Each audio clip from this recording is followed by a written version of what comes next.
For a more detailed explanation as to what exactly this thing is, please check out the Cyber Battalion Optimus review from Monday. However, for a quick little version, Hasbro wanted to release upscaled Legion class toys that were very large and affordable for kids to buy, introducing them to the classic versions of Transformers characters, while still providing an interesting novelty for collectors. Except we responded with blind rage. Trick is, Hasbro didn't tell us that this wasn't the next direction all Transformers would go in. It was meant to be a sub-series of generations only, and thus we missed out on toys like this. This is Cyber Battalion Megatron. Probably the most asked about version of any of these characters from the Cyber series, because unlike the others that are very much based on a Legion class Transformer, and yes, this does have hints of that himself, this is definitely one that goes in as much of his own direction as possible. It is Megatron as a tank, however, it's a very different tank than usual. There is no such realism to it, even though fully treaded and all that, it's got notes of an Earth tank, but definitely doing its own thing in general. Cast in a very nice plastic. It's got a little bit of a metallic sheen to the gray and black down here along the sides, but we also have this kind of a military gray. It's got just the slightest hint of a brown note to it. And then across the front, we have a lot of paint in order to make the barrel black. A little bit of purple there on the side just for a hit of color, and the front end completely painted over in silver. It's kind of weird. It's like it's the only part that's like super shiny compared to everything else, and in a way doesn't quite fit in, and that's gonna bug me a little bit more in robot mode. But for now, at least it's a nice looking silver, and it's a nice looking section of the vehicle.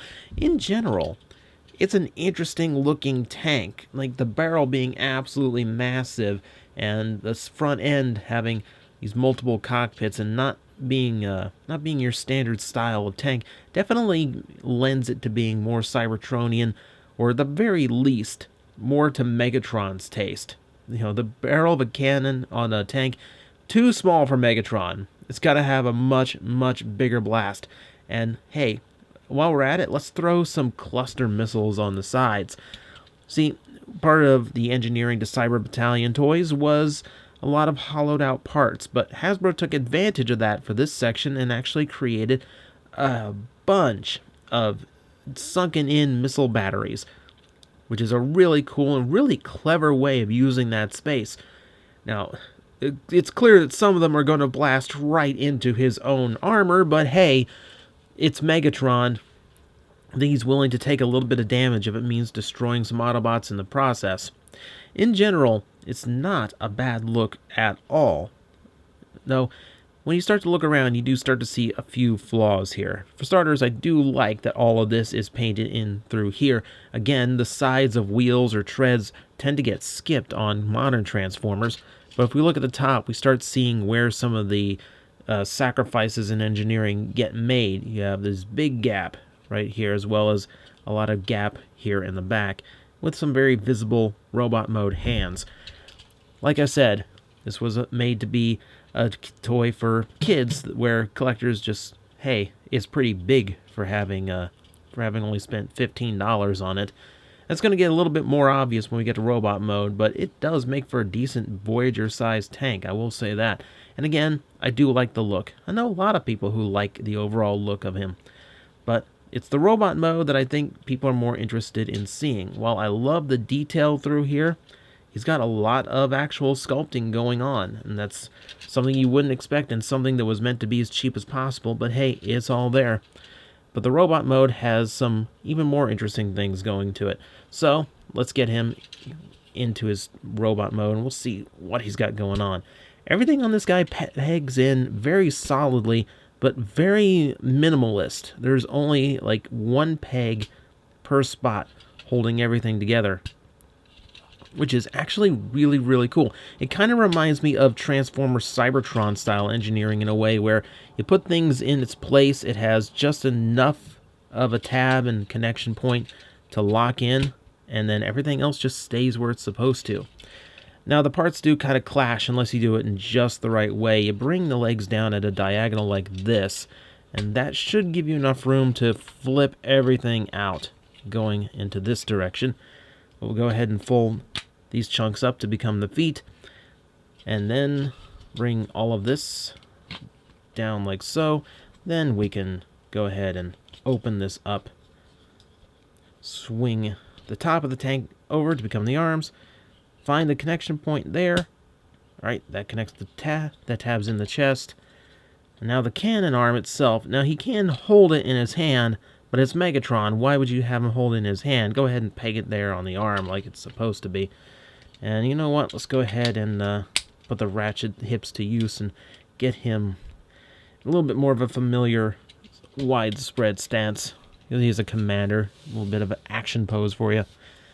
Just like that, very simple, and you can see where, yes, the transformation does lend itself to the original Universe 2 Legends class toy, what we now call a Legion class, a tiny one. But yeah, that's the robot mode, that's the transformation, very simple, but man, look at this guy! For starters, take a look at the head sculpt, where definitely has that Megatron bucket head look. They played around with it a little bit, though. Like, he's got those side panels on his head that kind of reminds me of something you'd see more on Starscreams, which kind of bothers me a little bit, but it's not a major deal. I can suffer through it. The strange thing to me, though, is that his face has been painted over entirely in silver with these nice purple eyes, except for the rim of the eye where it's still the bare gray. It makes him look really exhausted, like he hasn't slept in days. Trust me, Megs, I know how you feel. I've been that way lately. But still, I will say they do try very hard to make the head sculpts on these guys interesting, at least. Megatron's bucket head is sometimes a little bit difficult to do that with, but I can tell they tried anyway. So as you saw, he is based on the Legends class Megatron from Universe 2.0, but he has plenty of his own transformation quirks, to the point where I would call him a completely new style of figure. And remember, this guy was only going to cost you $15 at retail, so when we put him up to a toy from the same era, same kind of time period, that was $20 or $25 depending on the store, you can kind of see where the whole novelty came from. The whole, hey, this is actually really cool for what you're paying for it. So no matter what you see in engineering level, you still have to take that into account. This thing was meant to be bang for buck, at least size-wise. Now, that does unfortunately come from somewhere, and on this guy you can definitely see it. On the back of him, shoulders, forearms, it's all hollow through here. You get little gaps shown throughout. Of course, because of the transformation, the legs are hollow, but even some current toys do that a lot. So yeah, he does have a very light feel to him, a lot of plastic content taken away for the size, but at the same time, he does feel solid. He feels like a toy that a kid is meant to play with, and it can survive a beating. That's something that's hard to really get across on camera, but trust me, he doesn't feel like he's going to break on me. He feels like he can actually, survive being played with by a child. And this was meant to be a child's toy, because hey, if you've only got like $15 for your allowance and you see this dinky little transformer on the shelf or this gigantic one, which one are you really going to take? For some kids, like, that's just what's cool.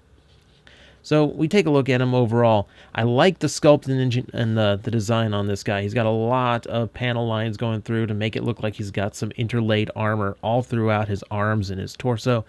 The tank armor definitely helps keep him very interesting looking in robot mode, at least in sculpt. Paint-wise, I could have done with a little bit more on the legs and arms. He looks a little bit barren and monotone. Unfortunately, that little hit of purple and the Decepticon sigil on his chest is about all I'm getting for color on this guy. Which, I mean, it's Megatron, but even old Buckethead in G1 had some hits of red here and there. I do love how the chest came out. He does have a very powerful look to him. That said, he definitely does not have a G1 Megatron look, which is kind of interesting because most of these toys in Sculpt skew heavily toward G1.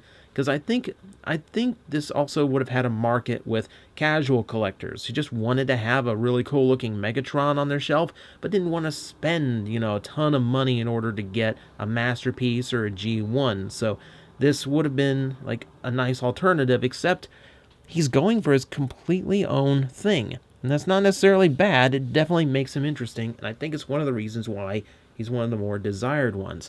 Still, the silver paint overwhelming his chest kind of bugs me. It stands out a lot.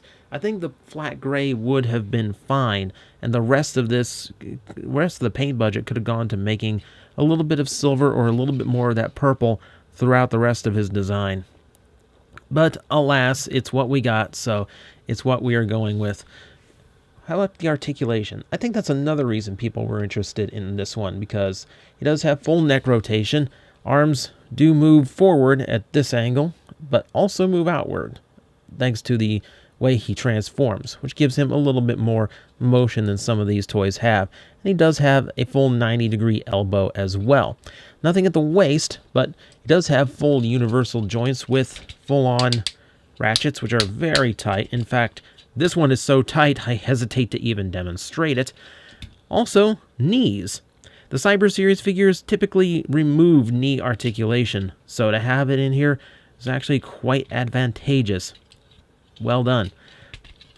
That does give him at least some better posing options than some of these toys have, so at the very least, I think he makes for one of the more playable figures in this assortment. Again, another reason why he's probably one of the more desired ones, or at the least why people are more curious about this one in particular. So there's not a whole lot more to say. That is your Cyber Battalion Megatron. I really think we missed out on something. Like I said it before in the Optimus Prime review, I feel like this could have led to some really interesting toys. Because I feel like this is kind of an example of what the line would have eventually become. Rather than a standout in the first series, it would become more the norm to have them this well engineered. And yes, he desperately needs some swivel articulation in the hips and the biceps in order to really feel like a fully fleshed out toy. And while he does feel light, he doesn't feel cheap, if that makes any sense at all. I think for the ones I've experienced so far, he is definitely a standout, definitely has the most going for him, just as a toy in general. And yeah, he makes a really cool looking Megatron. He is extremely powerful looking, and a very unique design as well. He does carry his own identity as this new form of G1 Megatron. I wish we could have gotten more like this. I really do. I really feel like we missed the boat here. So, will we see another one on Friday and make this a theme week? It really depends on how fast the mailman gets here. So, I'll probably see you on Friday with something completely different.